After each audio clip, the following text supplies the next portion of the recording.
Fact number 1, शेर दिन का 20 घंटे सोते हैं। सही सुना दोस्तों आपने, ये भी आप ही की तरह आलसी होते हैं।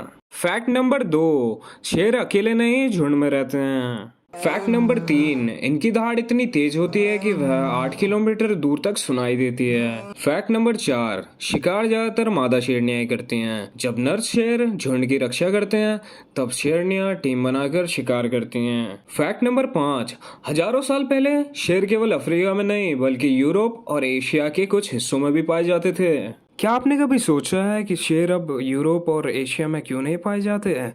अगर आपको इसका जवाब पता है तो कमेंट करिए।